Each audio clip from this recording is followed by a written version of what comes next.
مات وهو مؤمن فلنحيينه حياة طيبة. وقال النبي صلى الله عليه وسلم الدنيا كلها متاع وخير متاع الدنيا المرأة الصالحة او كما قال علیہ الصلاۃ والسلام.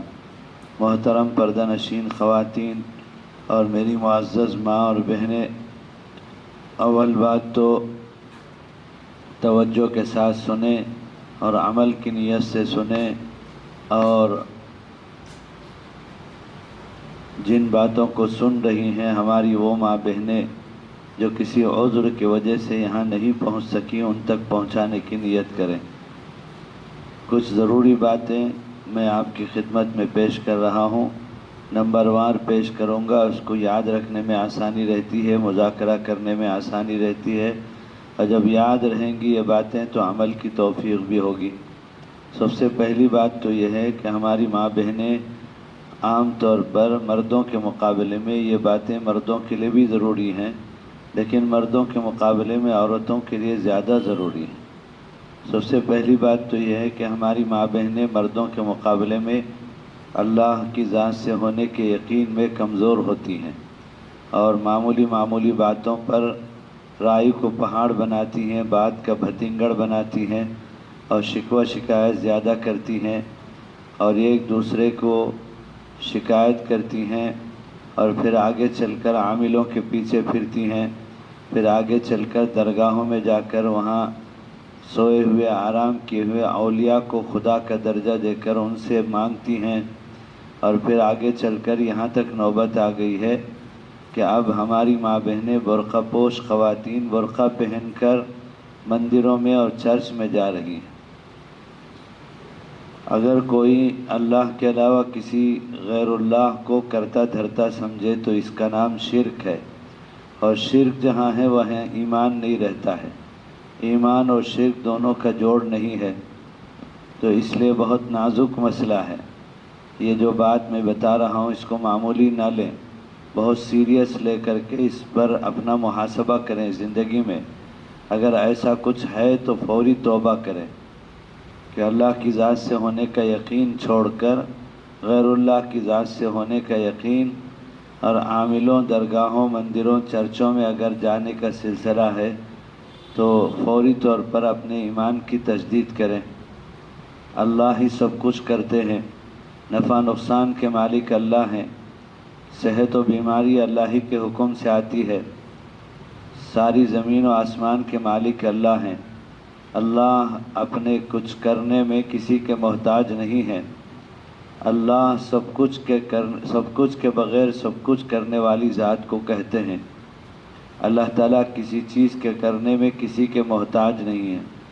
جب اللہ ہی سب کچھ کرتے ہیں، نفع نقصان، بیماری، صحت، رات و دن اللہ ہی کی ملکیت ہیں، تو پھر ہم کو چاہیے کہ ہم کو غیر اللہ سے رجوع ہونے کی بجائے ہر کام میں اللہ سے رجوع ہوں. آقا صلی اللہ علیہ وسلم نے اماں جان عائشہ رضی اللہ تعالی عنہ سے فرمایا، عائشہ رضی اللہ تعالی عنہ، جوتے کی پٹی بھی اگر ٹوٹ جائے تو اس کو ٹھیک کرنے سے پہلے اللہ سے پہلے مانگ لو. اللہ اگر فیصلہ کریں گے تو جوتے کی پٹی ٹھیک ہوگی، ورنہ تو وہ بھی ٹھیک نہیں ہو سکتی. جوتے کی پٹی کے ٹھیک ہونے میں بھی ہم اللہ کے محتاج ہیں. چنانچہ ایسا ہوتا ہے کہ ہماری جوتی کی پٹی ٹوٹ گئی، ہم چمار کے پاس، موچی کے پاس چلے گئے اور پیسے کا، مزدوری کا سارا معاملہ ہو گیا، اور اس نے کانٹا، دھاگا وغیرہ سب نکال لیا، لیکن اچانک اس کے گھر سے کوئی ایمرجنسی فون آ گیا تو وہ معذرت کر کے چلا جائے گا کہ اب میں نہیں ٹھیک کر سکتا، میرے گھر میں ایک ضروری کام پیش آ گیا، مجھے جانا ہے. اسی طرح سے یہ بھی ہو سکتا ہے کہ وہ سب کچھ سامان اس نے سنبھال لیا، اس کے ہاتھ پیر کو فالج ہو جائے اور ہاتھ پیر شل ہو جائیں، تو ہم کچھ نہیں کر سکتے. جب اس کے ہاتھ پیر ہی شل ہو گئے تو اب وہ ہماری جوتی کی پٹی کہاں سے ٹھیک کرے گا؟ اس لیے آقا صلی اللہ علیہ وسلم نے فرمایا، ایک چھوٹی سی بات دکھ رہی ہے لیکن اس بات کے ذریعے سے آقا صلی اللہ علیہ وسلم ہم کو یہ بتانا چاہتے ہیں کہ ہم ہر کام میں اللہ کے محتاج ہیں. اللہ ہی ہمارا سب کچھ کرتے ہیں، اس لیے اللہ ہی سے ہم کو ہر کام میں رجوع ہونا ہے۔ ہم کو مندروں میں، چرچوں میں، عاملوں کے پاس، درگاہوں میں جانے کی کوئی ضرورت نہیں ہے۔ ہر کام میں اللہ سے رجوع ہوں، اللہ سے مانگیں، اللہ ہمارا کام بنائے گا۔ ہم شرک سے، بدعت سے، کفر سے اور غیر اللہ سے مانگنے سے محفوظ رہیں گے، اور اللہ ہمارا کام بناتا رہے گا، ہمارا ایمان مضبوط ہوتا جائے گا۔ اب اللہ سے رجوع ہونے کا طریقہ کیا ہے؟ 2 طریقے میں آپ کو بتا رہا ہوں۔ ایک طریقہ آپ صلی اللہ علیہ وسلم اور امہات المومنین کی زندگی میں، صحابہ اور صحابیات کی زندگی میں ہم کو ملتا ہے کہ وہ اپنی ہر ضرورت کے لیے نماز سے اللہ سے مانگا کرتے تھے۔ جب بھی کوئی ضرورت پیش آئی تو نماز کی طرف متوجہ ہوئے اور اپنی ضرورت کو اللہ سے مانگا۔ اللہ نے ان کی ضرورت کو پوری کری اور ان کا یقین مضبوط اور محفوظ ہو گیا، اور وہ ان کی زندگیاں شرک و بدعت سے، کفر سے پاکیزہ تھیں۔ اب خیال آ سکتا ہے کہ صبح سے لے کر شام تک 20 کام ہمارے ہوتے ہیں، ہر کام کے لیے ہم نماز کہاں تک پڑھتی رہیں گی؟ تو اس کا آسان طریقہ یہ ہے کہ فجر کی نماز پڑھ لیں اور پھر اپنے مصلی پر بیٹھی رہیں۔ ام سلمہ رضی اللہ تعالی عنہ ام المؤمنین کو آقا صلی اللہ علیہ وسلم نے فرمایا، ام سلمہ رضی اللہ تعالی عنہ فجر پڑھ کر اپنے مصلی پر بیٹھے رہو، ذکر و اذکار، تسبیحات، تلاوت میں اپنے آپ کو مشغول رکھو، اور پھر جب اشراق کا وقت ہو جائے تو 2 رکعت کر کے 4 رکعت اشراق پڑھ لو۔ یہ 2 رکعت پر ایک عمرے کا مقبول عمرے کا ثواب اور مقبول حج کا ثواب ملے گا۔ حج کو جانے میں کتنے لاکھوں روپے خرچ ہوتے ہیں، اتنی مشقت ہوتی ہے، گھر بار اولاد کو چھوڑ کر جانا پڑتا ہے، وہاں اجنبی جگہ پر رہتے ہوئے تمام ارکان کے ادا کرتے ہوئے مشقت ہوتی ہے۔ حج مشقت ہی کا نام ہے۔ اسی طرح عمرے میں لاکھوں روپے خرچ ہوتے ہیں، لیکن آقا صلی اللہ علیہ وسلم کا کتنا بڑا احسان ہے کہ ہم کو روزانہ بیٹھے بیٹھے 2 رکعت 4 رکعت نماز پڑھنے پر مقبول حج و عمرہ کا ثواب دے رہے ہیں۔ اس لیے اشراق کی 4 رکعت نمازوں کا اہتمام کریں، اور پھر اس کے بعد 2 رکعت صلاۃ الحاجت پڑھ لیں۔ ضرورت کی اور حاجت کی نماز کی نیت سے 2 رکعت نفل پڑھ لیں، اور اس نفل نماز کے بعد اللہ تعالیٰ سے مانگ لیں کہ اے اللہ، تو عالم الغیب والشہادہ ہے، تو غیب کا علم رکھتا ہے، ہمارے دن بھر کی ضرورتیں تجھے معلوم ہے، اب سے لے کر رات تک کی جتنی ضرورتیں ہیں ان سب میں خیر پیدا فرما، ان سب میں حفاظت اور عافیت کا معاملہ فرما، ان سب میں برکت کا اور آسانی کا معاملہ فرما۔ یہ دعا کر لیں، 2 رکعت صلاۃ الحاجت پڑھ کر اللہ سے مانگ لیں۔ پھر دن بھر آپ اپنے کام کاج میں لگے رہیں گی تو آپ کے کام کاج ہوتے جائیں گے، اور آپ کا یقین بنتا جائے گا کہ میں نے اللہ سے مانگ لیا تھا، اللہ میری ضرورتوں کو پوری کر رہے ہیں، اور اللہ ہی میری ضرورتوں کو پورا کرنے والے ہیں، اور اس کے بدلے میں شرک سے، کفر سے اور بدعت سے اور گناہوں سے آپ بچ جائیں گی۔ یہ ایک آسان طریقہ ہے۔ 2 رکعت اشراق کے بعد صلاۃ الحاجت کی نماز سے پڑھ کر دن بھر کی ضرورتوں کے لیے اللہ سے کہہ دیں، اور اللہ تعالیٰ جب کوئی بندہ اور بندی اس سے اپنی ضرورتوں کو مانگتے ہیں تو بہت خوش ہوتے ہیں، اس لیے کہ شرک سے، غیر اللہ سے مانگنے سے بچ کر اللہ سے مانگ رہی ہیں، تو اس لیے اللہ خوش ہوتے ہیں اور ضرورتوں کو پوری کرتے ہیں۔ دوسرا طریقہ یہ ہے، ایک بزرگ ہیں ڈاکٹر عبدالحی صاحب عارفی رحمۃ اللہ علیہ، جو حضرت تھانوی رحمۃ اللہ علیہ کے بڑے خلفاء میں سے ہیں، ہومیوپیتھ ڈاکٹر تھے اور اللہ کے ولی بھی تھے۔ وہ فرماتے ہیں آسان طریقہ کہ ہر کام سے پہلے ایک لمحے کے لیے، لمحہ کہتے ہیں سیکنڈ کو، 60 سیکنڈ کا 1 منٹ ہوتا ہے، 60 منٹ کا 1 گھنٹہ ہوتا ہے، 24 گھنٹے کا 1 دن ہوتا ہے، 30 دن کا 1 مہینہ ہوتا ہے، 12 مہینوں کا 1 سال ہوتا ہے۔ تو آخری درجہ جو سیکنڈ ہے، فرماتے ہیں کہ ہر کام سے پہلے 1 سیکنڈ کے لیے دل میں اللہ کی طرف متوجہ ہو، اور اللہ سے دل میں مانگے، زبان سے مانگنے کی ضرورت نہیں ہے، دل سے اللہ سے کہیں کہ اللہ میں باورچی خانہ ناشتہ پکانے کے لیے جا رہی ہوں، بہترین ناشتہ پکوا دیجیے۔ اے اللہ میرے بچے اسکول بھیج رہی ہوں، بہترین علم نفع دینے والا علم عطا فرمائیے۔ اے اللہ میرا شوہر کمائی کے لیے گھر سے باہر جا رہا ہے، حلال کمائی برکت والی آسانی کے ساتھ عطا فرمائیے۔ اے اللہ میں شفا خانے جا رہی ہوں بخار کے علاج کے لیے ڈاکٹر کے پاس، ڈاکٹر کے لکھے ہوئے نسخے میں شفا پیدا فرما دیجیے۔ اے اللہ میں استنجا خانہ جا رہی ہوں ضرورت پورا کرنے کے لیے، آسانی کے ساتھ فراغت کرا دیجیے۔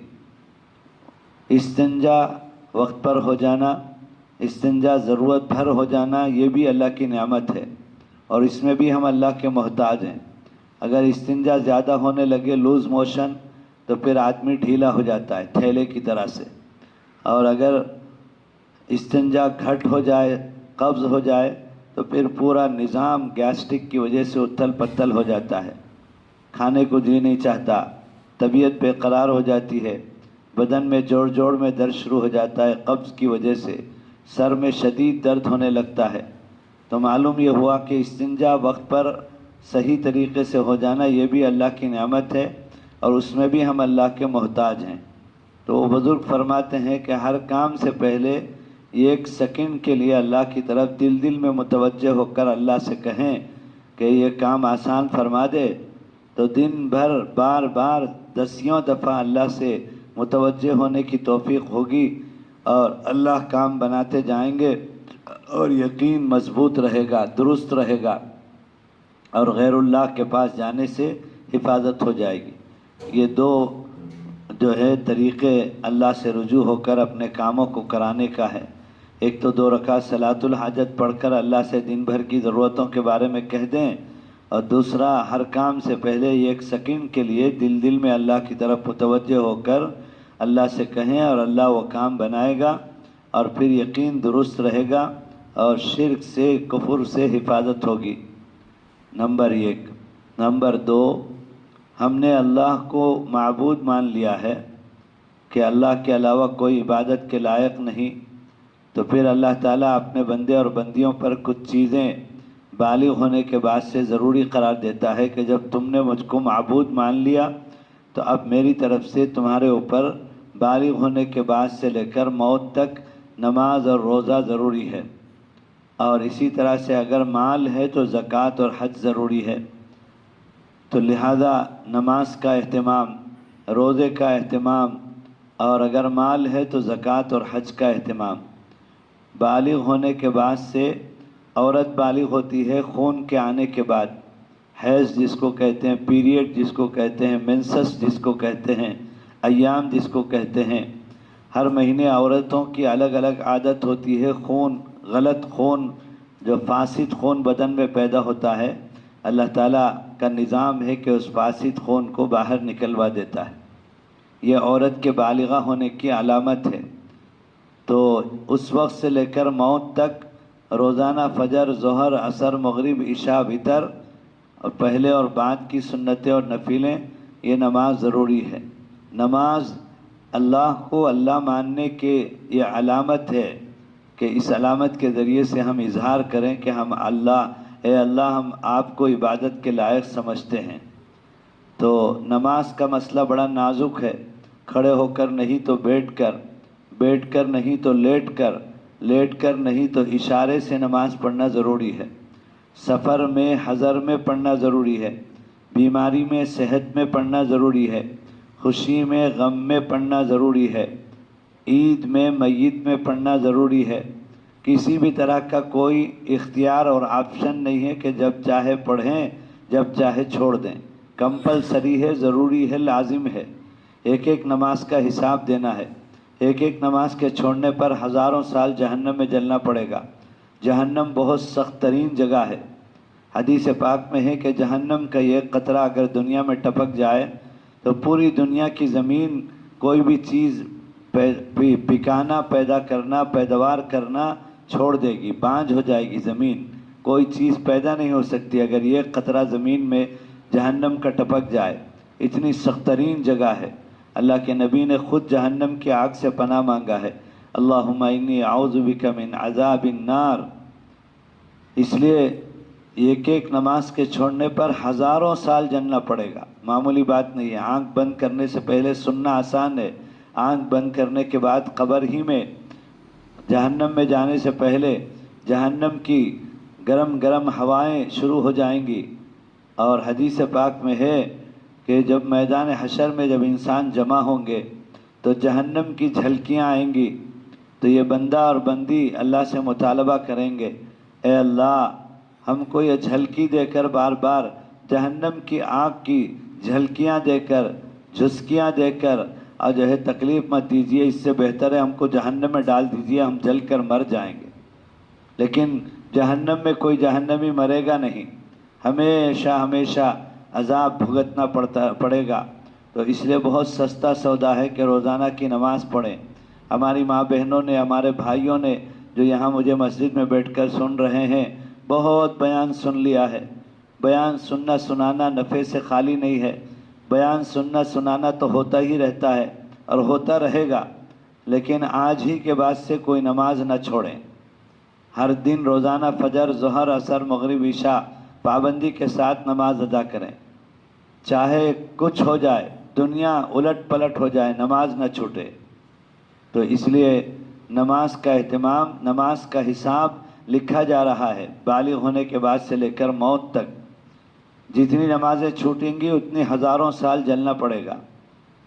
ایک تو روزانہ کی نماز کا اہتمام، دوسرا بالغ ہونے کے بعد سے حساب کتاب چالو ہے نامہ اعمال میں، تو اس لیے زندگی میں بہت سستا سودا ہے، آخرت میں جہنم کے عذاب سے، نماز کے چھوڑنے کی وجہ سے جلنے سے، عذاب بھگتنے سے، کہ ابھی حساب لگا کر زندگی باقی ہے، جب تک زندگی ہے اس کی قضا ادا کرنا شروع کر دیں جو نمازیں چھوٹی ہوئی ہیں۔ تو آج ہی سے ہماری ماں بہنیں بھی، ہمارے بھائی بھی ایک ڈائری اور کاپی اور قلم پین اٹھائیں اور اپنے بالغ ہونے کے جو ہے عمر کو یاد کریں۔ اگر یاد ہے حیض کے آنے سے عورتوں کو اور مردوں کو احتلام ہونے سے تو وہاں سے حساب لگائیں، اور اگر یاد نہیں ہے تو شریعت میں 13 سال کی عمر میں عورت بالغ شمار ہوتی ہے اور مرد 15 سال میں بالغ شمار ہوتا ہے، تو 15 سال سے مرد حساب لکھے اور عورت 13 سال سے حساب لکھے، اور اللہ کے ہاں جواب دینے کے دھیان سے خود ہی محاسبہ کر کر اپنے جو ہے آخرت کا عذاب سے اپنے آپ کو بچانے کے لیے خود ہی حساب لگا کر لکھ لیں کہ کتنے سال کے نمازیں چھوٹی ہوئی ہیں۔ لاکھوں میں ایک عورت ہوگی جس کی کوئی نماز نہ چھوٹی ہو، ورنہ تو اکثر عورتیں ایسی ہوتی ہیں، اکثر مرد ایسے ہوتے ہیں جن کے بالغ ہونے کے بعد سے لے کر 10 سال، 20 سال، 15 سال، 25 سال کے نماز چھوٹے ہوئے ہیں۔ پھر کبھی کسی کا بیان سنا تھا اور جو ہے ڈر پیدا ہو گیا اور حساب کتاب کا تو نماز شروع کر دیا، لیکن بالغ ہونے کے بعد سے حساب کتاب ہوگا۔ تو لہذا بالغ ہونے کے بعد سے جتنے سال کے نماز چھوٹے ہوئے ہیں زندگی میں ان کی قضا کرنا ضروری ہے۔ تو اس ایک کاپی میں لکھ لیں، 20 سال کی نمازیں چھوٹی ہوئی ہیں، 15 سال کی نمازیں، جہاں دل مطمئن ہو جائے اس سے 6 مہینے 1 سال زیادہ کر کے لکھ لیں۔ دل مطمئن ہو رہا ہے 15 سال پر تو 16 سال لکھ لیں احتیاط کے درجے میں۔ اب اس کو ادا کرنے میں ہماری شریعت میں بہت ساری آسانی ہے۔ اللہ کو اپنے بندیوں سے بہت پیار ہے، تو اس لیے مشقت سے بچاتا ہے اللہ تعالیٰ، اور بہانہ دے کر اللہ تعالیٰ آسانیاں پیدا کرتا ہے۔ تو کچھ تفصیلات قضا نماز سے متعلق میں بتا رہا ہوں، آج تک آپ نے نہیں سنا ہوگا، آج سمجھ کر سن لیں کہ قضا نمازیں اگر باقی ہے تو نفل نماز پڑھنے کی اجازت نہیں ہے۔ بہت سے لوگ ہوتے ہیں سالوں کی فرض نمازوں کی قضا ذمے میں باقی ہے، لیکن اشراق، قوابین، چاشت و تہجد پڑھتے رہتے ہیں، کوئی فائدہ نہیں ہے۔ اگر قضا موجود ہے تو قضا پہلے پڑھنا ضروری ہے۔ اس لیے ایک تو آسانی یہ ہے کہ جب تک قضا پورے نہیں کریں گے تب تک تہجد، اشراق، چاشت اور قوابین نہیں پڑھیں گے، اور اسی طرح سے جن کے ذمے فرض نمازوں کی سالوں کی قضا ہے ان کو قضا ادا کرنے تک کی ایک چھوٹ اور بھی ہے شریعت میں کہ ہر فرض نماز سے پہلے اور بعد کی جو سنتیں ہیں، چاہے وہ مؤکدہ ہو یعنی فجر سے پہلے کی 2 رکعت، ظہر سے پہلے کی 4 رکعت، ظہر سے بعد کی 2 رکعت، یا غیر مؤکدہ ہوں، عصر سے پہلے کی 4 رکعت، مغرب کے بعد کی 2 رکعت مؤکدہ، اور عشاء سے پہلے کی 4 رکعت غیر مؤکدہ، اور عشاء کے بعد کی 2 رکعت سنت، یہ سنتیں چھوڑ کر ان کی جگہ پر بھی قضا نمازیں ادا کرنے کی شریعت میں چھوٹ ہے اور اجازت ہے کہ ان سنتوں کی جگہ پر بھی اپنے فرض نمازوں کی جس کا حساب لگایا ہے قضا ادا کر کے اپنے آپ کو موت سے پہلے پہلے قضا نمازوں سے بری کر لے تاکہ جہنم کی آگ سے حفاظت ہو۔ شریعت میں یہ آسانی ہے۔ اسی طرح سے 20 سال کی نمازیں آپ کے ذمے اگر قضا ہے، آپ نے حساب لگانے کے بعد ادا کرنا شروع کر دیا، بڑھاپا ہے ادا نہیں کیا جا رہا ہے، کمزوری ہے، کرسی پہ بیٹھ کے ادا کریں، کوئی حرج نہیں ہے۔ اسی طرح سے 20 سال کی نمازیں چھوٹی ہوئی ہیں، آپ نے 2 دن 1 دن ہی کی نماز قضا ادا کری تھی، اتنے میں آپ کو موت آ گئی، موت اللہ کی طرف سے بلاوا ہے، تو آپ مجبور ہیں بقیہ نمازوں کی قضا کرنے سے، تو اللہ کی ذات سے بعید ہے۔ اللہ کہتا ہے کہ میرا بندہ اور بندی 20 سال کی نمازوں کی قضا کو ادا کرنا میرے ڈر کی وجہ سے، میرے پاس حساب دینے کے ڈر سے ادا کرنا شروع کر دیا، اور ایک ہی دن کے بعد میری طرف سے بلاوا آ گیا تو میں بقیہ نمازوں کو معاف کرتا ہوں۔ حدیث قدسی میں ہے کہ سمندر جیسے گناہ نماز کے چھوڑنے کے اور روزے کے چھوڑنے کے، زکوٰۃ کے ادا نہ کرنے کے، اور زمین کی چوڑائی کے برابر گناہ اور آسمان کی بلندی کے برابر گنہگار گناہ لے کر آئے اور غلطی کا اعتراف کرے اور اس کا ازالہ شروع کر دے، اس کی ادائیگی کی فکر کرے، تو فغفرت علی ما کان ولا ابالی، کہ اتنے بڑے گنہگار کو معاف کرنے میں کسی کی پرواہ نہیں کرتا۔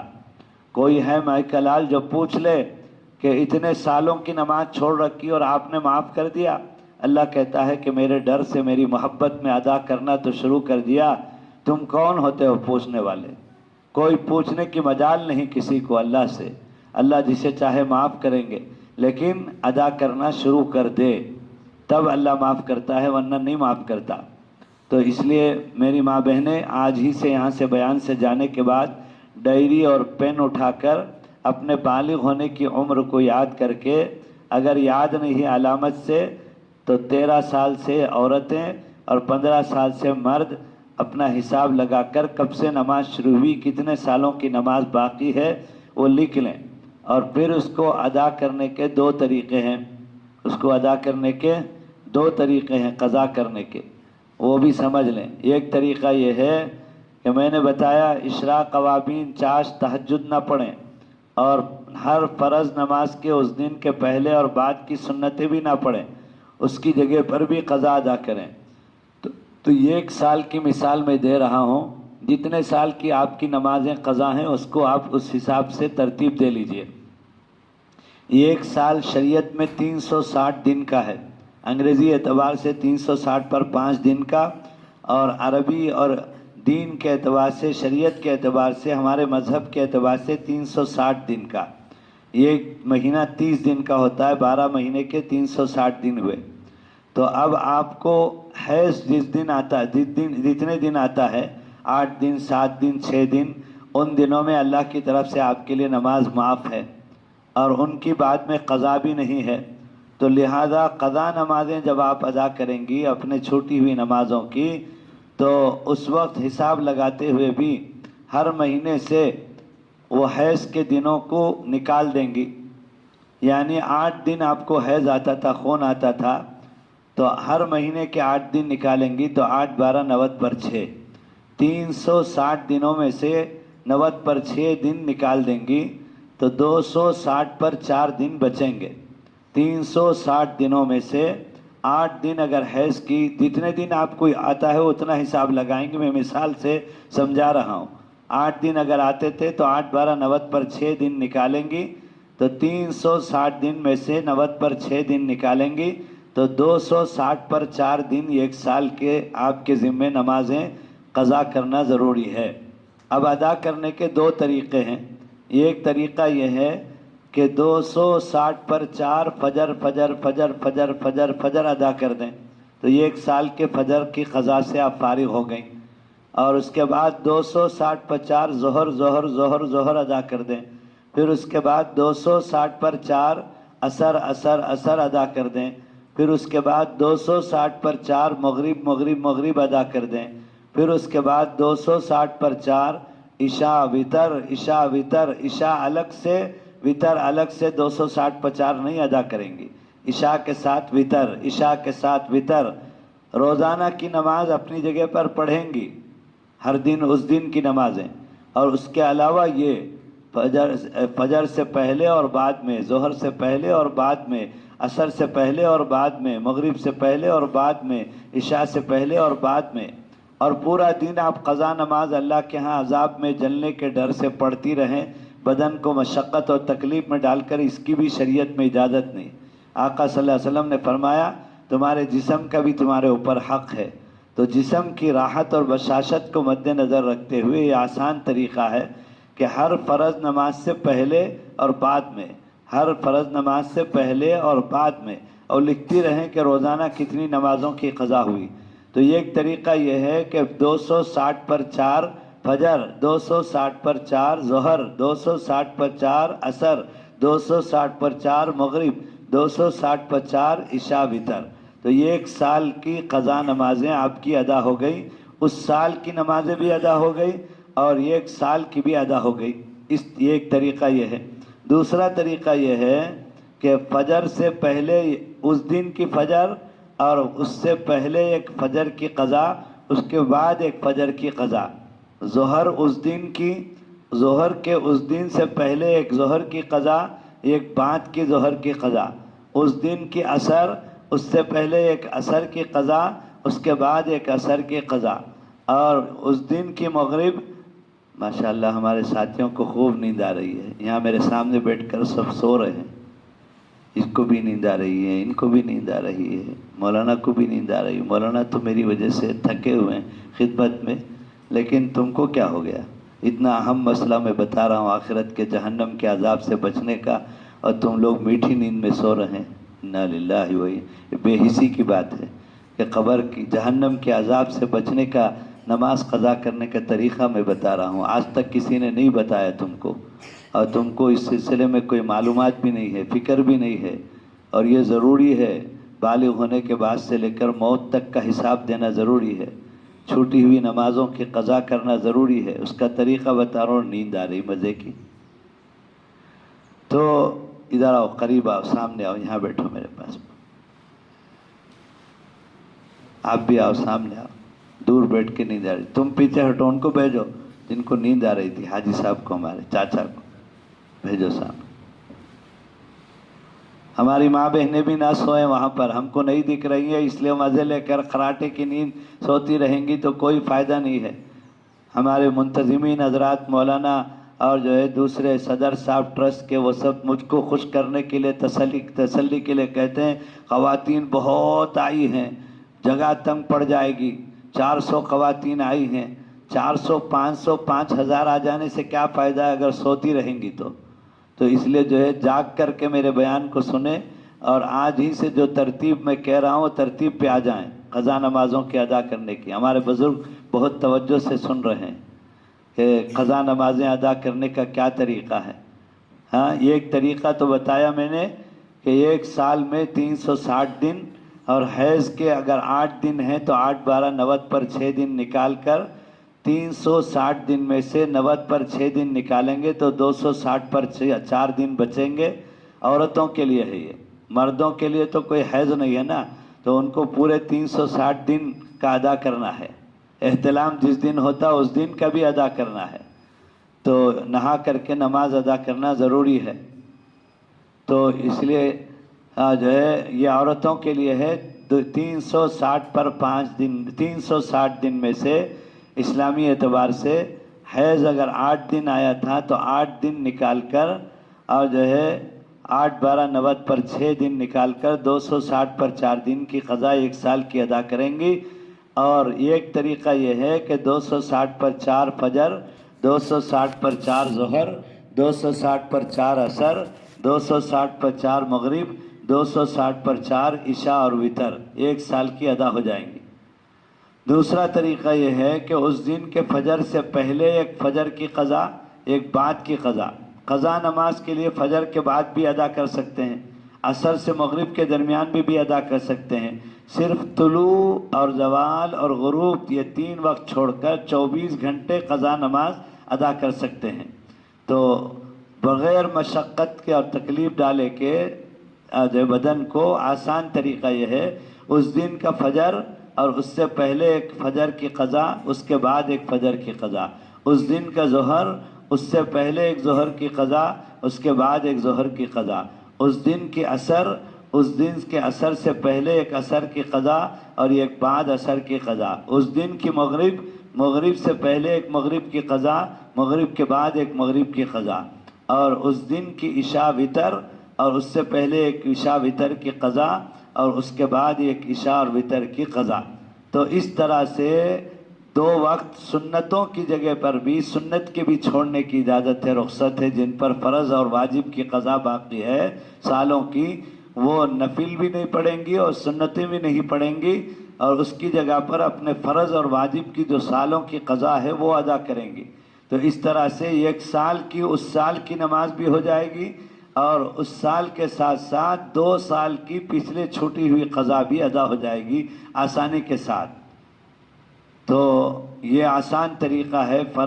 جو ہے نماز کا مسئلہ اتنا نازک ہے، زندگی میں کھڑے ہو کر نہیں تو بیٹھ کر، بیٹھ کر نہیں تو لیٹ کر، لیٹ کر نہیں تو آنکھوں کے اشارے سے پڑھنا ضروری ہے، اور جو بالغ ہونے کے بعد سے سالوں کی قضا باقی ہے ان کو پورا کرنے کا یہ 2 طریقہ ہے، اور اس میں یہ آسانیاں ہیں۔ اس کے بعد نمبر آتا ہے روزے کا۔ ہر سال کے رمضان شریف کے روزے رکھنا مردوں کے لیے، عورتوں کے لیے، بندوں کے لیے، بندیوں کے لیے ضروری ہے۔ بندیاں چونکہ سحری افطاری کا سامان تیار کرتی ہیں باورچی خانے میں، تو تھک جاتی ہیں تو بہانہ کر کے روزہ چھوڑ دیتی ہیں، نہیں بلکہ سحری افطاری پکانے کے ساتھ ساتھ آپ کے ذمہ روزہ فرض ہے، ڈھیلے بہانے کر کے روزہ نہ چھوڑیں، اور ہر سال کے روزے رکھیں، اور اسی طرح بالغ ہونے کے بعد سے اپنی حالت کو سامنے رکھ کر کتنے سالوں کے روزے چھوٹے ہیں، تو یہ 1 مہینہ 30 دن کا ہے، 10 سال کے روزے اگر چھوٹے ہیں تو 1 سال کے 30 سے 10 کو 30 سے ضرب دینے پر 300 روزے قضا رکھنا ضروری ہے، اور 300 روزے لگاتار رکھنا ضروری نہیں، چھوڑ چھوڑ کر رکھیں، 2 رکھیں، 3 دن چھوڑ دیں، لکھ لیں کہ 2 رکھی ہوں، اور پھر 3 دن کے بعد 3 رکھیں، 2 دن چھوڑ دیں، لکھ لیں، تو 2 اور 3 5 ہو گئے۔ اس طرح کر کے 300 روزوں کو، 10 سال کے روزوں کو قضا کرنا ضروری ہے۔ تو اسی طرح سے روزے جب تک قضا روزے رکھیں گی، پیر اور جمعرات اور 13 اور 14 اور 15 کی نفل روزے نہیں رکھیں گی۔ جب فرض ہی کی قضا باقی ہے تو نفل کی اجازت نہیں۔ اسی طرح سے بالغ ہونے کے بعد سے لے کر موت تک ایک ایک روزے کے چھوڑنے پر ہزاروں سال جہنم میں جلنا پڑے گا۔ اس کا سستا سودا یہ ہے، آسان طریقہ یہ ہے کہ زندگی میں جب تک زندگی ہے حساب لگا کر قضا ادا کرنے کی کوشش کریں۔ پھر نمبر آتا ہے زکوٰۃ کا۔ اگر آپ کے پاس اتنا مال ہے، 7.5 تولہ سونا، 52.5 تولہ چاندی، یا ان دونوں میں سے کسی ایک کی قیمت جو کم ہوتی ہو، اتنی رقم سال بھر کے تمام اخراجات پورے ہونے کے بعد باقی رہ جائیں، اور اس باقی نصاب بھر رقم پر سال گزر جائے، تو اس میں کا 100 کا 40واں حصہ، 100 روپے کا 2.5 روپیہ اللہ کا حکم ہے کہ میرے دیے ہوئے مال میں سے میرے غریب بندے اور بندیوں کا حق ہے، ان تک پہنچاؤ۔ زکوٰۃ اللہ کا حکم ہے۔ زکوٰۃ سے مال میں برکت ہوتی ہے، زکوٰۃ سے مال کی حفاظت ہوتی ہے، اور زکوٰۃ سے آخرت میں یہ مال عذاب بن کر عذاب دیے جانے سے حفاظت ہوتی ہے۔ سستا سودا ہے کہ ہر سال اپنے زیورات کو تولیں اور اس کو قیمت میں بدلیں، کسی عالم کے پاس لکھ کر بھیجیں کہ زکوٰۃ ہے یا نہیں، اگر ہے تو آپ کے ذمے زکوٰۃ ہے، یہ مال آپ کا ہے، زیورات آپ کہتی ہیں میرا مال ہے، اس کا نام زیور بھی ہے، مال بھی ہے، اور آپ کا ہے، آپ سینہ ٹھوک کر کہتی ہیں یہ میرا مال ہے، تو جب تک شادی سے پہلے ابا جان کے پاس ہے ابا جان دیں گے، شادی کے بعد آپ کے پاس آ گئی تو اب شوہر اگر دیتا ہے تو اس کا احسان ہے، شوہر اگر انکار کر دے تو آپ کے ذمے شریعت کی طرف سے ضروری ہے کہ آپ اپنے زیورات میں سے ایک چھوٹا سا زیور بیچ کر اپنے مال کی زکوٰۃ ادا کریں۔ شیطان ایک خیال میں ڈالے گا کہ ہر سال ایک ایک انگوٹی بیچتی رہوں گی تو 10 سال میں 10 انگوٹیاں ختم ہو جائیں گی تو میرا زیور کم ہو جائے گا، میری بچی کو زیور کون دے گا؟ آپ کی بچی کے شادی ہونے کے وقت میں اللہ اس کے لیے زیورات کا انتظام کرے گا۔ اللہ نے ساری انسان کی ضروریات کا ذمہ اپنے ذمے میں لیا ہے، تو لہذا آپ اپنی بچی کے 15 سال کے بعد کی شادی کا خیال کر کے اپنے آپ کو زکوٰۃ ادا نہ کر کے عذاب کا مستحق نہ بنے۔ آپ ہر سال اپنے زیور میں سے زیور بیچ کر آپ زکوٰۃ ادا کریے تو آپ آخرت کے عذاب سے بچیں گی، آپ کی مال کی دنیا میں حفاظت ہوگی، ورنہ شادی میں آپ 50 گرام کا نکلس یا ہار پہن کر جائیں گی تو شادی کے بھیڑ میں وہ نکلس کا چین گردن میں ڈھیلا ہو کر کپڑے کے اندر سے وہ نکلس نکل کر نیچے گر جائے گا، اور بعد میں دیر کے بعد آپ کو پتہ چلے گا کہ میرا نکلس تو نہیں ہے، تو پھر آپ آنے والی شادی میں آنے والی رشتہ دار خواتین میں سے کس کو چور قرار دیں گی؟ اور جو ہے وہ جیسے دیتا ہے ویسے لینا بھی جانتا ہے، تو لہذا اسی کا دیا ہوا مال ہے، تو اسی کا حکم ہے کہ 100 میں کا 40واں حصہ، 100 روپے میں کا 2.5 روپیہ، اگر اللہ 50 روپے تمہارے 50 روپے میرے زکوٰۃ میں دینا ضروری ہے کہہ دیتا تو ہم کیا کر سکتے تھے، لیکن اللہ نے ہمارے بخل کی وجہ سے 100 میں کا جو ہے 97.5 روپیہ ہم کو دیا، اور 2.5 روپیہ اس کے بندے بندیوں تک زکوٰۃ کے نام پر پہنچانے کا حکم کر رہا ہے۔ اس لیے بشاشت کے ساتھ ہر سال زکوٰۃ نکالیں، اور شادی کے بعد سے لے کر اپنا جائزہ لیں کہ ابا جان نے جب سے مجھ کو زیور دیا میرے شوہر نے نکالا یا نہیں نکالا، اگر اس کے بعد سے کئی سالوں کی زکوٰۃ باقی ہے تو ان زکوٰۃ کی قضا ادا کرنا بھی آخرت کے عذاب سے بچنے کے لیے ضروری ہے۔ جیسے نماز کی قضا ہے، روزے کی قضا ہے، ویسے زکوٰۃ کی بھی قضا ہے۔ پھر آگے چل کر حج کا مسئلہ آیا، من استطاع الیہ سبیلا، حج کس کے اوپر فرض ہے؟ جس کے اوپر جانے آنے تک کا خرچ کا انتظام ہو، وہاں رہنے تک جتنے دن رہیں کسی کے پاس بھیک مانگے بغیر خود کے پیسے سے کھانے کا انتظام ہو، اور اگر مرد ہے تو ماں باپ اور بیوی بچوں کا خرچ اور نفقے کا انتظام ہو، اور اگر عورت ہے تو مالی استطاعت کے بعد ایک اور شرط شریعت میں اس کے لیے ہے کہ ماموں یا جو ہے نانا، دادا، شوہر، بیٹا، بھائی، ان مردوں میں سے کوئی ایک مرد کا ساتھ میں جانا ضروری ہے۔ اگر مال ہے یہ مرد کوئی بھی نہیں ہے تو اب عورت کے اوپر حج فرض نہیں ہوتا ہے، تو چاہے کوئی حکومت گزشتہ 2-3 سالوں سے سعودیہ حکومت نے ان مردوں کے ساتھ جانے ضروری نہیں قرار دیا ہے، تو سعودی حکومت کو شریعت میں تبدیلی کا کوئی حق نہیں ہے، قیامت تک جو شریعت ہے وہ شریعت رہے گی۔ اس لیے اگر ہماری ماں بہنیں سعودی حکومت کے محرم کے شرط کو ختم کر دینے کی وجہ سے، جیسا کہ گزشتہ سال حج کمیٹی میں 12,000 خواتین بغیر محرم کے گئی ہیں، تو وہ سب حرم شریف جا کر حج کر کے جہنم میں جائیں گی اور گنہگار ہوں گی شریعت کے خلاف کرنے کی وجہ سے۔ تو اس لیے یہ حج کی تفصیلات ہیں۔ اس سال قرعہ تو ختم ہو گیا لیکن ٹوروں میں جانے کا موقع ابھی بھی ہے، تو لہذا اپنا جائزہ لے کر شرعی مالی استطاعت آپ کے پاس ہے یا نہیں، اور آپ کے ساتھ محرم ہے یا نہیں، یہ جو ہے جائزہ لے کر کسی عالم کے پاس لکھ کر بھیج کر حج فرض ہے یا نہیں معلوم کر کے اس سال بھی جا کر حج کے فریضے سے فارغ ہونے کی کوشش کریں۔ حج فرض ہونے کے بعد اگر تاخیر کرتی ہیں تو رحمت للعالمین جو ساری دنیا کے انسانوں کو جہنم سے بچا کر جنت پہ بھیجنے کے لیے آئے تھے، وہ سخت بددعا کر رہے ہیں جو حج فرض ہونے کے بعد زمین کھیتی باڑی والے گاؤں کے لوگوں کے پاس کھیتی باڑیاں کروڑوں روپے کی ہوتی ہیں، اس کے باوجود حج نہیں کرتے، وہ اپنے آپ کو غریب سمجھتے ہیں۔ جن کے پاس ایکڑوں کے حساب سے زمین ہے ان پر حج فرض ہے، تو لہٰذا اپنا جائزہ لے کر اولین فرصت میں حج سے فارغ ہوں۔ آقا صلی اللہ علیہ وسلم بدعا کرتے ہیں اس شخص کے لیے، اس مرد عورت کے لیے جو حج فرض ہونے کے بعد دیری کرے۔ فرماتے ہیں کہ جو حج فرض ہونے کے بعد دیری کریں وہ یہودی ہو کر مریں، نصرانی ہو کر مریں، کافر و مشرک ہو کر مریں، مجھے اس کی کوئی پرواہ نہیں ہے جو حج میں تاخیر کرتے ہیں۔ سخت بدعا فرما رہے ہیں، اس لیے جو ہے حج کا جائزہ لے کر حج ادا کرنے کی پہلی فرصت میں کوشش کریں۔ یہ میری 6 نصیحتوں میں سے دوسری نصیحت ہے، نماز، روزہ، زکوٰۃ اور حج کی تفصیلات۔ اس کو اچھی طرح ذہن نشین کریں، اس سے پہلے آپ نے کبھی نہیں سنا ہوگا۔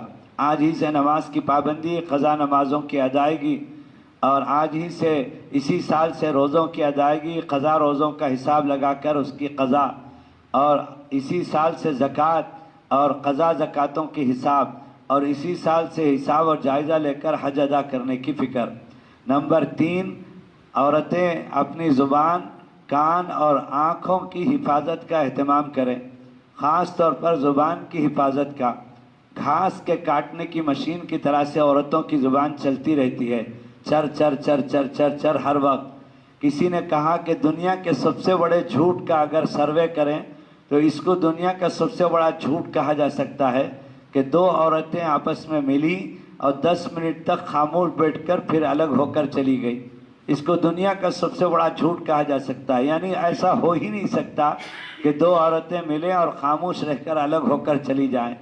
میت کے سامنے ہوتے ہوئے دنیا بھر کی غیبت کرتی ہیں، دور کی رشتہ دار ہیں، آ کر صبح سے لے کر شام تک بیٹھ جائیں گی کہ اچھا موقع ہے، خاندان کی اور پورے شہر کی عورتیں آئیں گی، خوب باتیں کروں گی اور غیبت کروں گی۔ اگر ان کو پارا پکڑا دیا جائے کہ تلاوت کریں میت کے ایثار ثواب کے لیے تو کھٹ سے برقع اٹھا کر بھاگ جائیں گی کہ ایک ایمرجنسی فون آ گیا ہے، پھر میں دوبارہ آتی ہوں۔ اور جو ہے باتیں کرنے کے لیے صبح سے شام تک بیٹھی رہیں گی، ہر وقت باتیں، ہر وقت باتیں، اور بات کریں گی تو گالی، بات کریں گی تو غیبت، بات کریں گی تو بہتان، بات کریں گی تو جھوٹ، بات کریں گی تو بہتان۔ زبان سے یہ سب گناہوں کا تعلق ہے، اس لیے زبان کی حفاظت۔ میں نہیں کہتا، آقا صلی اللہ علیہ وسلم فرماتے ہیں، ایک صحابیہ کو نصیحت کر رہے تھے، فرمایا کہ عورتیں مردوں کے مقابلے میں جہنم میں زیادہ جائیں گی۔ تو وہ صحابیہ رونے لگی، وجہ پوچھی، اللہ ان کے درجات کو بلند فرمائے۔ پوچھ کے وجہ بتا دیا ہم سب خواتین کے لیے کہ عورتیں جہنم میں کیوں زیادہ جائیں گی۔ آقا صلی اللہ علیہ وسلم نے ان کے پوچھنے پر جواب دیا، مردوں کے مقابلے میں عورتیں جہنم میں اس لیے زیادہ جائیں گی کہ مردوں کے مقابلے میں عورتیں زبان کا غلط استعمال زیادہ کرتی ہیں، اس لیے جہنم میں زیادہ جائیں گی۔ چھوٹی سی رائی کی بات کو ہاتھی بنا کر، پہاڑ بنا کر پورے خاندان میں ہنگام کر دیں گی، اور شوہر کو اتنا غصہ اور اشتعال دلائیں گی کہ طلاق یا خلا تک نوبت آ جائے۔ تو اس لیے اسی زبان سے آدمی جنت میں بھی جاتا ہے، جہنم میں بھی جاتا ہے۔ آقا صلی اللہ علیہ وسلم نے فرمایا، زبان کی حفاظت کی گارنٹی دے دو، میں جنت میں پہنچانے کی گارنٹی دیتا ہوں۔ اب زبان کی حفاظت کیسے ہوگی؟ آقا صلی اللہ علیہ وسلم 3 طریقہ بتاتے ہیں زبان کی حفاظت کا، 3 طریقہ بتاتے ہیں۔ مجھے دیکھ کر بیان سنو، نیچے سر جھکاؤ کو، سر جھکائے تو نیند آ جاتی، مجھے دیکھتے رہو، یہ طریقہ ہو گیا ہے اب بیان میں، سب لوگ مجھے دیکھنا۔ نیچے سر جھکائے تو کانکی پہنچا جلتا شیطان، سامنے بیٹھ کو مائک میں اتنا زور سے بیان کر لگوں پھر بھی نیند آتی، شیطان سلاتا۔ یہ نیند جو ہے سکینت نہیں ہے، اس کا نام سکینت رکھ دلے۔ دعوت کے ساتھیاں، تعلیم میں 100 لوگ کو سکینت نازل ہو رہی ہے، کیا نیند آتی، سکون کی تعلیم شروع ہوتے ہی نیند آتی بھائی، حدیث کی برکت ہے۔ نہیں نہیں، اس کا نام لعنت ہے، اس کا نام سکینت نہیں ہے، لعنت ہے۔ جو بیان سنتے وقت میں نیند آئے، تعلیم کے وقت میں نیند آئے، وہ شیطان کی طرف سے ہے، وہ اللہ کی طرف سے سکینت نہیں ہے، سکون نہیں ہے، وہ تو لعنت ہے۔ شیطان کو گوارا نہیں کہ کوئی بیان سن کر اس کے زندگی میں دین آ جائے، اس لیے وہ سلا دیتا ہے نا۔ تو اس لیے مت سو بیان کے وقت میں، تمہاری نیند چلی گئی، تمہاری ہنکی سو سکاچ ہے، ذرا جو ہے ٹھڈی سے ہاتھ ہٹاؤ، ٹھڈی سے ہاتھ ہٹاؤ۔ ٹھڈی میں ہاتھ رکھے تو بھی شیطان لڑکا دلتا، تم نے ٹیک لگائے تو لڑکا دلتا۔ تو اس لیے جو ہے یہ سب شیطان کے ہتھ کنڈے ہیں یہ، تو اس لیے ٹھڈی میں ہاتھ رکھنا نہیں، ٹیک لگانا نہیں، آنکھ کو رگڑ لینا اور جو ہے زیادہ نیند آئے تو وضو کر لینا، جا کر چہرہ دھو لینا، تو بیدار رہ کر بیان سننا۔ تو آقا صلی اللہ علیہ وسلم زبان کی حفاظت کے 3 طریقے سکھاتے ہیں، خود آقا صلی اللہ علیہ وسلم سکھاتے ہیں زبان کی حفاظت کیسے ہوگی، 3 طریقے سے ہوگی۔ ایک طریقہ فرمایا قل الخیر، خیر کی باتیں کرو، اچھی باتیں کرو، دین کی باتیں کرو، بات کرنے سے پہلے تول لو، بات کرنے سے پہلے سوچ لو، ایسی بات مت کرو جس سے جو سامنے والے کا دل ٹوٹ جائے۔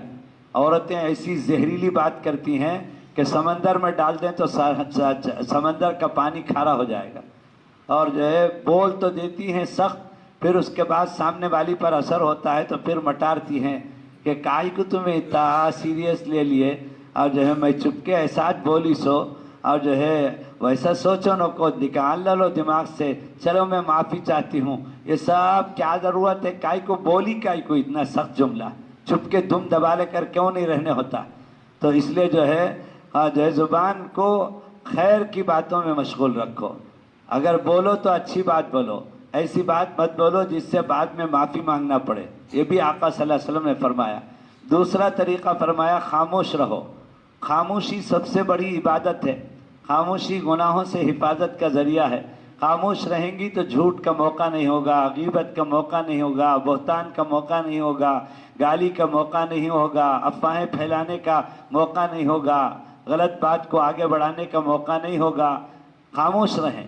اور آج سے میں ایک نسخہ دے کر جا رہا ہوں، مردوں کو بھی عورتوں کو بھی، ظہر سے لے کر عصر تک فون سوئچ آف کر دیں، بالکل بات نہ کریں، گھر کے لوگوں میں آپس میں کہہ دیں ظہر سے عصر تک ہم بات نہیں کریں گے، اگر ایمرجنسی بات ہے، ہارٹ اٹیک ہو گیا تو بات کرنے کی اجازت ہے۔ اس موقع پر بھی حضرت بولے تھے مفتی صاحب جو ہے بات نہیں کرنا ظہر سے عصر تک، تو ہارٹ اٹیک کو مر جانا نہیں ہے، بلکہ ہارٹ اٹیک ہو تو ایمرجنسی بات کرنے کی اجازت ہے، لیکن بے ضرورت بات نہ کریں۔ اور اسی طرح سے اگر زبردستی گھر والے بات کریں خاموشی توڑنے کے لیے تو مکوں کی طرح سے اشاروں سے جواب دیں۔ یہ 1 مہینے کا کورس کر کے دیکھیں کہ خاموشی کی وجہ سے کتنی نورانیت آتی ہے، روحانیت آتی ہے۔ خاموشی بہت بڑی دولت ہے، اللہ کے نبی نے فرمایا من سکت ومن صمت نجا، کہ جو خاموش رہے اور جو ہے وہ نجات پا گئے۔ تیسرا طریقہ آقا صلی اللہ علیہ وسلم فرماتے ہیں زبان کی حفاظت کا کہ اپنی زبان کو اللہ کے ذکر سے مشغول رکھو۔ تیسرا کلمہ سبحان اللہ، الحمدللہ، کپڑا دھوتے وقت، بچے کو دودھ پلاتے وقت، کھانا پکاتے وقت، برتن دھوتے وقت، ہر وقت ذکر، ناپاکی کی جگہ کے علاوہ، استنجا خانے کے علاوہ ہر جگہ پر ذکر کا اہتمام۔ ایک جگہ کھانا بہت لذیذ تھا، میں نے گھر والے سے کہا کہ بھائی کھانا تو بہت مزیدار ہے، تو جو ہے گھر والے نے بتایا کہ ہماری اہلیہ نے بتایا کہ آج کھانا پکاتے وقت میں 2000 مرتبہ درود شریف پڑھا ہے۔ اللہ اکبر! تو کھانا پکاتے وقت 2000 مرتبہ درود شریف پڑھے گی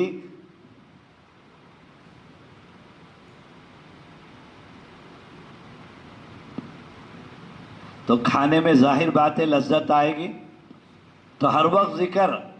حضرت شیخ الحدیث مولانا زکریہ صاحب اپنی 7 بیٹیوں کے بارے میں کہتے ہیں میری بیٹیاں سب حافظہ تھی قرآن کی، سال بھر دوپہر میں رات میں پوری دنیا کے مہمان میرے پاس آتے ہیں تو 50 100 مہمانوں کا روٹی اور شوربہ روزانہ پکا کر دیتی ہیں، اور بشاشت کے ساتھ، بغیر بوجھ کے، اور اس کے ساتھ ساتھ ہر دن 10 پارے تلاوت کرنے کا معمول ہے، ہر 3 دن میں کلام پاک مکمل کرنے کا سال بھر معمول ہے۔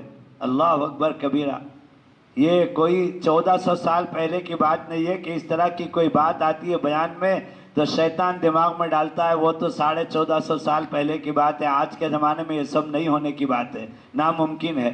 ابھی شیخ رحمۃ اللہ علیہ کا انتقال ہو کر صرف 40 سال ہوئے، 50 سال بھی نہیں ہوئے۔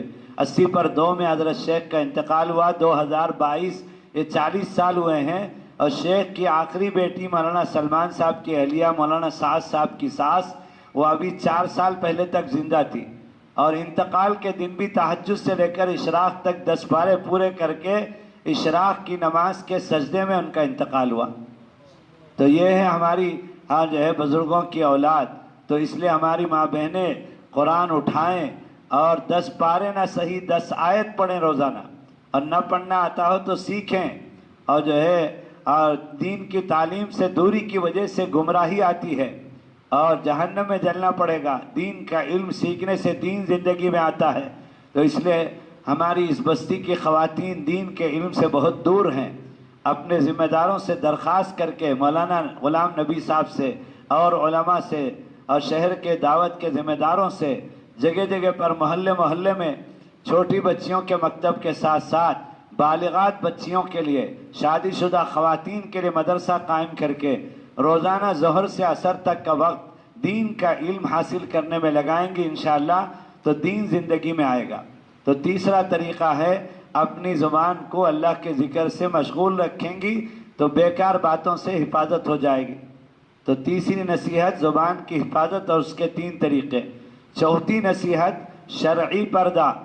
پردہ آپ کے لیے رحمت ہے، زحمت نہیں ہے۔ یہ ساڑی کے پلو کا پردہ اور جو ہے یہ پردہ نہیں ہے، حتیٰ کہ دبئی اور کویت کا جو برقع ہے، چھاتی میں اور کمر میں سلائی کے فٹنس کے ساتھ، بدن کے اعضاء کے اظہار کے ساتھ مٹک مٹک کر چلنے والے برقعے، کنکر جھالر کے برقعے، مچھلی کے پروں کی طرح سے آستین والے برقعے، نوز پیس اور فیس پیس، ماؤتھ پیس والے برقعے، یہ پیس والے برقعے پہنیں گی تو اللہ تعالیٰ کل کو پیس کے رکھ دے گا۔ تو اس لیے یہ کویت اور جو ہے دبئی کے برقعے اٹھا کر پھاڑ کر اپنے بچیوں کو گون سلا دیں۔ آپ کو شرعی پردے میں 3 باتیں سمجھنا ہے۔ ایک بات تو یہ ہے کہ آپ کا برقع گردن سے لے کر نیچے ٹخنوں تک ہونا چاہیے، گول لباس جس میں کوئی سلائی نہ ہو اور ڈارک کلر کا ہو، کالا یا میرون اور براؤن کلر کا ہو، پھیکے کلر کا ڈیزائن والا نہ ہو جیسی شیعہ عورتیں پہنتی ہیں، وہ برقع نہیں ہے۔ کالا لباس سادہ ہو جس میں کوئی کنکر نہیں، جھالر نہیں، کوئی مچھلی کے پروں کی طرح سے آستین نہیں۔ گول لباس ہو جس میں سامنے سے زب یا بٹن سے بند کریں اور پھر اوپر سے نقاب والا برقع اوڑھیں جیسے نماز کے لیے مقنا ہوتا ہے، اور اس میں چہرے کے سامنے ایک لٹکن ہو، اس میں صرف آنکھوں کے سامنے جالی ہو حسب ضرورت دیکھنے کے لیے۔ یہ ہے شرعی برقع جس میں پتہ نہ چلے کہ اندر سے کون سی خاتون ہے۔ ایک بات تو یہ ہے شرعی برقعے کے بارے میں۔ دوسری بات یہ ہے کہ پردہ دونوں طرف سے ہے۔ اب ہم آپ کو نہیں دیکھ رہے ہیں، آپ بازو فنکشن ہال میں ہیں، ہم مسجد میں ہیں، لیکن کتنے مواقع ایسے ہیں کہ ہم تو آپ کو نہیں دیکھ پاتے اور آپ ہم کو برابر دیکھتی ہیں۔ جیسے ہم آپ کو نہیں دیکھ سکتے ویسے آپ ہم کو نہیں دیکھ سکتی۔ شہوت گناہ دونوں طرف سے ہوتا ہے، تالی دونوں ہاتھوں سے بجتی ہے۔ اما جان ام المؤمنین عائشہ رضی اللہ تعالی عنہ کو آقا صلی اللہ علیہ وسلم نے تنبیہ فرمائی کہ ایک نابینا صحابی عبداللہ ابن ام مکتوم آئے ان کے گھر میں، جب آقا تشریف فرماتے تو اما جان عائشہ رضی اللہ تعالی عنہ نے نابینا صحابی ہیں یہ سمجھ کر وہ نہیں دیکھ رہے ہیں، پردہ نہیں کیا، تو آقا صلی اللہ علیہ وسلم کا چہرہ سرخ ہو گیا اور فرمایا کہ عائشہ ایک اجنبی مرد آئے تو تم نے پردہ کیوں نہیں کیا؟ تو اما جان نے جو سمجھا تھا وہ سیدھی سی بات کہہ دی۔ اس واقعے کے ذریعے سے قیامت تک آنے والی ہماری ماں بہنوں کو شریعت میں بتایا جا رہا ہے کہ پردہ ایک طرف سے نہیں 2 طرف سے ہے۔ کہ اما جان نے جواب دیا کہ وہ تو نابینا ہم کو نہیں دیکھ رہے اس لیے میں نے پردہ نہیں کیا۔ تو آقا صلی اللہ علیہ وسلم نے اس وقت فرمایا عائشہ وہ تو اندھے ہیں لیکن تم تو اندھی نہیں ہو، یعنی وہ تو نہیں دیکھ رہے ہیں تم تو ان کو دیکھ رہی ہو۔ کس کو فرما رہے؟ جو ساری امت کی ماں ہے ان کو، جہاں گناہ کا شائبہ تک نہیں، لیکن آقا صلی اللہ علیہ وسلم ہماری ماں بہنوں کو بتانے کے لیے یہ جو واقعہ پیش آ رہا ہے بتا رہے ہیں کہ پردہ ایک طرف سے نہیں 2 طرف سے ہے۔ اس لیے میت کے گھر میں بیٹھ کر آپ ہم کو نہ دیکھیں، شادی خانے میں آپ جو ہے مردوں کو نہ دیکھیں، اسی طرح سے عید کے دن آگے بڑھ کر چھاتی لگا کر ملاقات نہ کریں، ہاتھ نہ ملائیں، یہ سب ناجائز اور حرام ہے عورت کا۔ حتیٰ کہ جو ہے اگر گھر میں آنے جانے والے مرد سلام کریں تو شریعت میں ہے کہ سلام کا جواب سخت لہجے میں دیں۔ وعلیکم السلام، کیا بات ہے؟ بہت مٹار کر وعلیکم السلام، کہاں جی دکھتے اتنی کتے کی دن سے، کل رات بشارت میں بھی دکھے، فون کریں گے کل کو تھی اتنے جلدی بھیج دلے، اللہ تعالیٰ کیا نور ہے دی تمہارے چہرے میں، اور جو ہے مٹار کر ابھی ذرا نہیں، جہاں شریعت نے منع کیا وہاں آپ اس کے خلاف کریں گی تو زنا ہوگا، شیطان گناہ کرائے گا۔ اس لیے تیسری بات شرعی پردے کے اندر یہ ہے کہ گلی کے مردوں سے، اجنبی مردوں سے آپ پردہ کرتی ہیں، برقع پہن کر گلی میں جاتی ہیں، لیکن گھر میں آنے والے مردوں کی ایک لمبی لسٹ ہے، ان سے بھی، گلی کے مردوں سے بھی زیادہ پردہ ضروری ہے۔ وہ کون ہے؟ شادی سے پہلے اپنی طرف سے، شادی کے بعد اپنی طرف سے اور شوہر کی طرف سے، خالہ زاد بھائی، پھوپھی زاد بھائی، چچا زاد بھائی، تایا زاد بھائی، مامو زاد بھائی، شوہر کا چھوٹا بھائی دیور، شوہر کا بڑا بھائی جیٹھ، شوہر کے بہن کا شوہر نندائی، اور اپنی چھوٹی اور بڑی بہن کے شوہر جیجو، جیجا جی۔ ان سب مردوں سے جو گھروں میں روزانہ آتے ہیں، گلی کے مردوں سے بھی زیادہ سخت پردہ ضروری ہے۔ آج دارالقضاء میں ہم لوگوں کے پاس اس طرح کے واقعات آنے لگے ہیں کہ بیوی 3 بچوں کی ماں شوہر کو چھوڑ کر دیور کے ساتھ بھاگ رہی ہے۔ تو اس لیے جہاں شریعت نے منع کیا ہے وہاں بے پردگی کریں گی تو گناہ ہوگا۔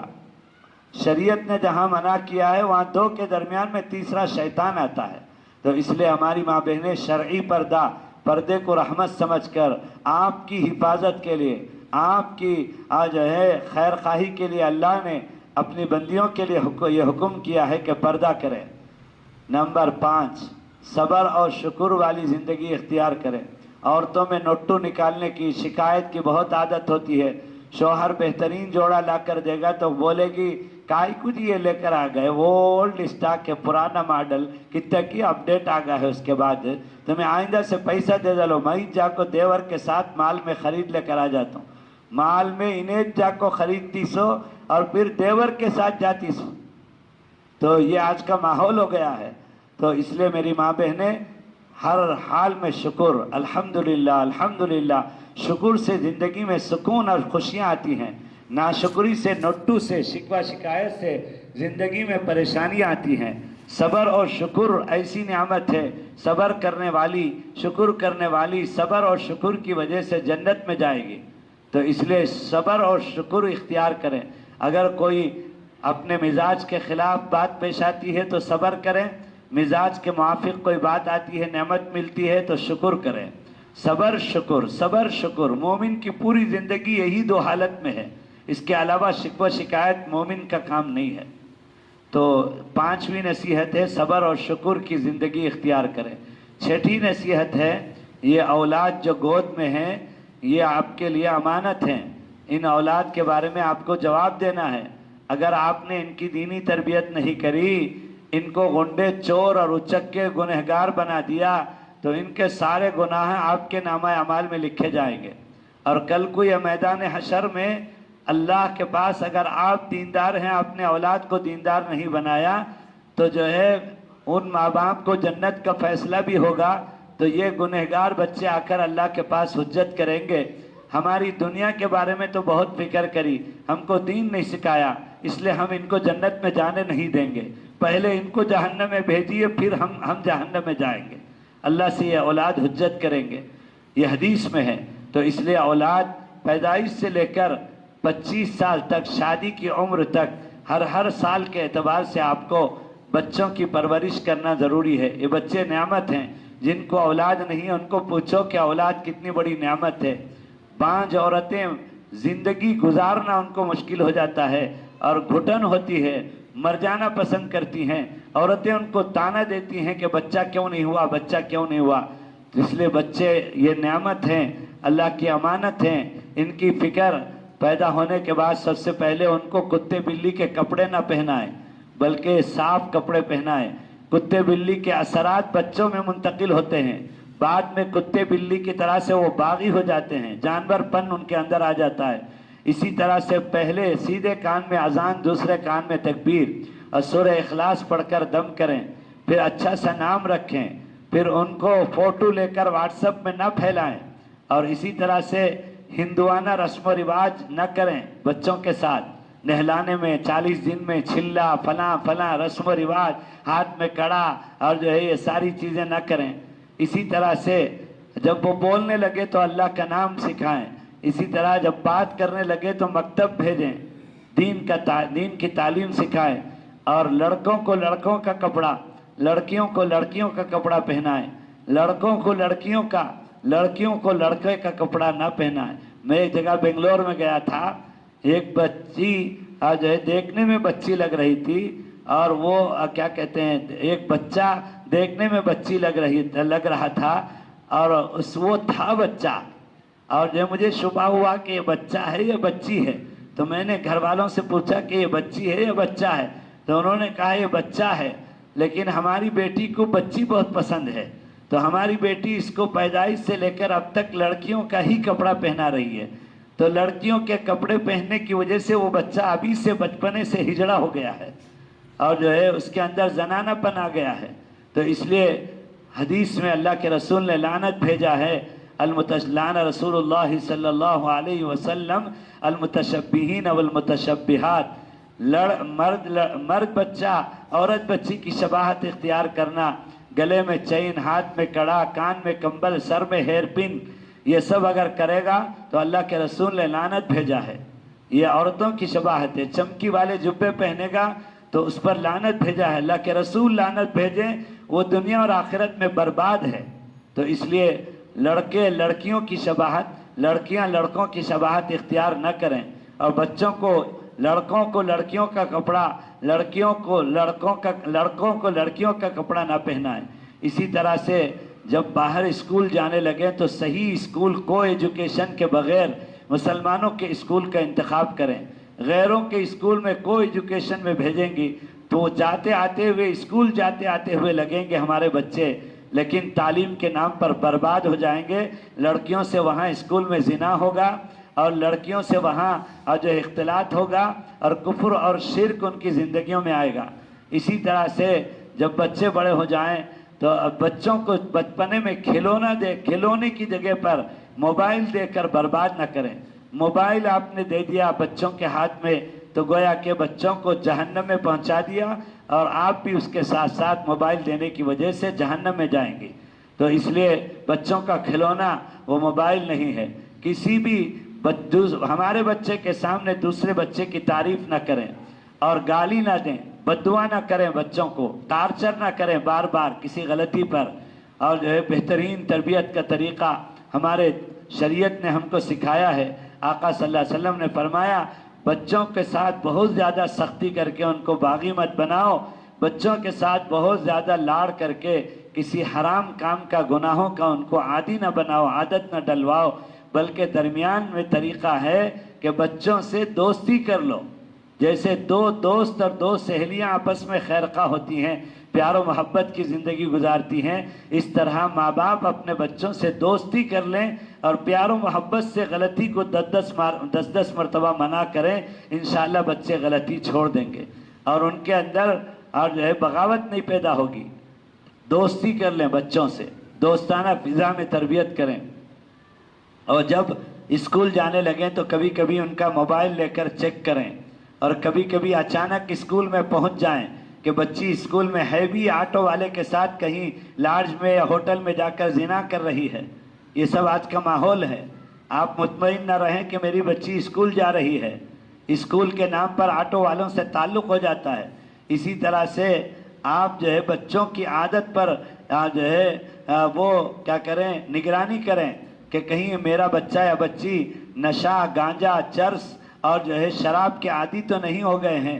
اسی طرح سے اپنے بچوں کے بارے میں یہ اس پر نگاہ رکھیں کہ آپ کے بچے کے دوست کون ہیں، آپ کی بچی کی سہیلیاں کون ہیں، نیک لوگوں سے اس کا تعلق ہے یا جو ہے گنہگار لوگوں سے اس کا تعلق ہے۔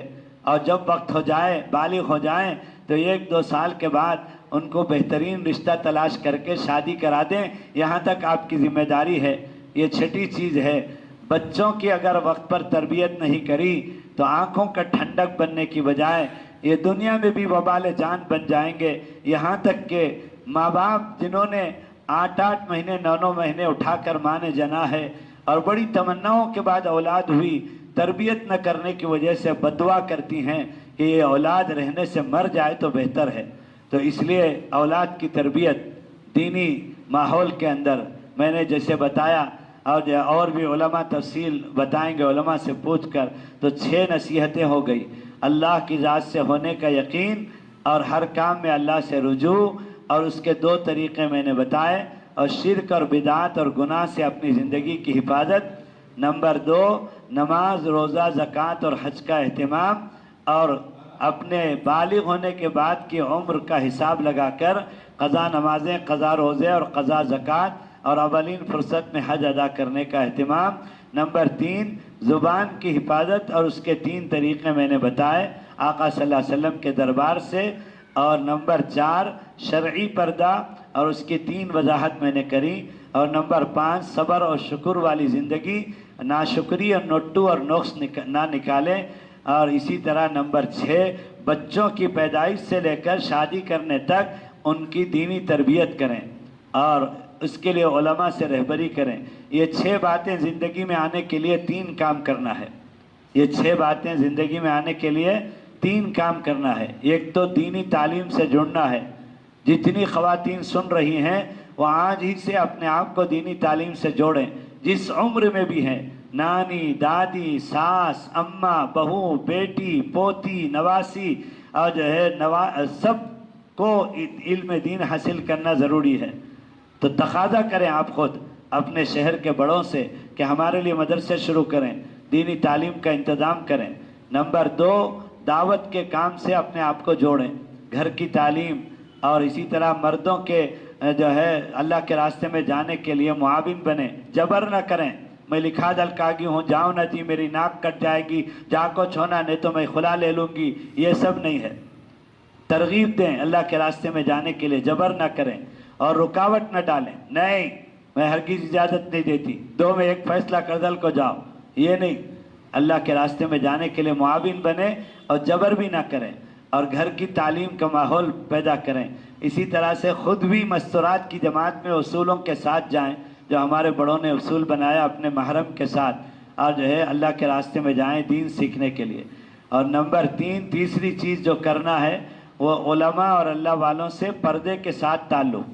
کسی بھی پیر کے ساتھ بے پردگی نہیں ہے۔ صحابیات کا پردہ آقا سے تھا اور ازواج مطہرات کا پردہ صحابہ سے تھا۔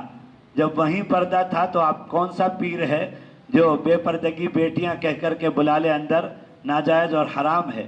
لیکن پیر سے، اللہ والوں سے اور علماء سے تعلق رکھیں گی تو دین زندگی میں آئے گا، پردے کے ساتھ لکھ کر کے، اور جو ہے عالم کے پاس مسئلہ پوچھیں گی، لکھ کر اپنے حالات سنائیں گی، یا نہیں تو اپنے شوہر یا بیٹے کے ذریعے سے بول کر معلوم کر کے پھر عمل کریں گی۔ بے پردگی کے ساتھ نہیں، براہ راست ہاتھ پکڑ کے بیعت نہیں کریں گی، اور کسی بھی پیر یا عالم کے سامنے براہ راست نہیں آئیں گی، چاہے کتنا بڑا علامہ ہو، کتنا بڑا بزرگ ہو، پردہ ہر حال میں ضروری ہے۔ تو یہ 3 چیزیں، دینی تعلیم، دعوت کا کام، اور علماء اور اللہ والوں سے پردے کے ساتھ تعلق رکھ کر اپنے حالات سنا کر ان کی بتائی ہوئی ہدایات پر عمل کرتے ہوئے زندگی گزاریں گی تو انشاءاللہ یہ 6 باتیں، شرک سے، بدعات سے، گناہوں سے حفاظت والی، اللہ کے ذات سے ہونے کا یقین والی زندگی، اور پھر نماز، روزے، زکوٰۃ اور حج کا اہتمام، اور پھر زبان کی، کان کی اور آنکھوں کی حفاظت، اور پھر شرعی پردہ، اور پھر اولاد کی تربیت، اور پھر صبر اور شکر والی زندگی میں آئے گی۔ انشاءاللہ موت تک ایمان پر باقی رہیں گی اور ایمان کے ساتھ خاتمہ ہوگا۔ دنیا میں بھی عزت اللہ عطا کریں گے، سکون و چین اور اطمینان عطا کریں گے، اور آخرت میں بھی انشاءاللہ تعالی جنت میں جائیں گی۔ اللہ مجھے اور آپ کو سب کو توفیق عطا فرمائے۔ وآخر دعوانا ان الحمدللہ رب العالمین۔ دعا کر لیں، درود شریف پڑھیں۔ اللہم صلی علی سیدنا مولانا محمد وعلی آل سیدنا مولانا محمد وبارک وسلم علیہ۔ یا رب صلی وسلم دائما ابدا ابدا علی حبیبک خیر الخلق کلہم یا ارحم الراحمین یا ارحم الراحمین یا ارحم الراحمین یا ذا الجلال والاکرام یا ذا الجلال والاکرام والاکرام یا ذا الجلال والاکرام۔ اے اللہ کہی گئی سنی گئی باتوں پر عمل کی توفیق عطا فرما۔ اے اللہ ہماری ماں بہنوں کو اے اللہ تو اپنے اور اپنے حبیب صلی اللہ علیہ وسلم کی محبت اور اطاعت والی زندگی نصیب فرما۔ اے اللہ صبر اور شکر والی زندگی عطا فرما۔ اے اللہ شرعی پردہ اختیار کرنا آسان فرما۔ اے اللہ زبان کی، آنکھوں کی، کانوں کی حفاظت نصیب فرما۔ اے اللہ شرک و بدعات سے حفاظت والی پاکیزہ زندگی، ہر کام میں تجھ سے رجوع ہونے والی زندگی نصیب فرما۔ اے اللہ نماز، روزہ، زکوٰۃ اور حج کا اہتمام نصیب فرما۔ چھوٹی ہوئی نمازیں، چھوٹی ہوئے روزے، چھوٹی ہوئی زکوٰۃ، اے اللہ ان سب کا اہتمام جائزہ لے کر محاسبہ کر کے ادا کرنے کی، اے اللہ ادا کر کے موت سے پہلے پہلے بری ہونے کی توفیق عطا فرما۔ اے اللہ دین کی وجہ سے ہمارے گھروں کو جنت کا نمونہ بنا دے۔ اے اللہ جہنم کدہ بننے سے ہمارے گھروں کی حفاظت فرما۔ اے اللہ ہماری اولاد جو تیری نعمت ہے، امانت ہے، ان کی بہترین تربیت فرما۔ اے اللہ اب تک کی جو زندگی غفلت میں گزر گئی، کمی کوتاہی غفلت گناہوں کو معاف فرما۔ اے اللہ ما بقیہ زندگی کو تیری اطاعت اور تیرے حبیب صلی اللہ علیہ وسلم کی اطاعت والی، نیکیوں والی، گناہوں سے حفاظت والی، تیرے مرضیات والی، تیرے حبیب صلی اللہ علیہ وسلم کے طریقے والی اے اللہ زندگی بنا دے۔ اے اللہ ہم سب کو دینی زندگی عطا فرما، پوری امت کو اور ہم سب کو دینی تعلیم سے جوڑ دے۔ اے اللہ پوری امت کو اور ہم سب کو دعوت و تبلیغ کی محنت سے جوڑ دے۔ اے اللہ پوری امت کو اور ہم سب کو اے اللہ تیرے مقبول بندے اور بندیوں میں شمار فرما دے۔ اے اللہ اپنے اپنے وقت پر اکمل ایمان پر حسن خاتمہ کی دولت نصیب فرما، ہمارے دلوں کے جائز تمناؤں کو پورا فرما۔ وصلی اللہ تعالی علی خیر خلقہ سیدنا مولانا محمد وآلہ وصحبہ اجمعین برحمتک یا ارحم الراحمین یا مجیب یا مجیب یا مجیب۔ سبحان اللہ وبحمدہ، سبحانک اللہم وبحمدک، نشہد ان لا الہ الا انت، نستغفرک ونتوب الیک۔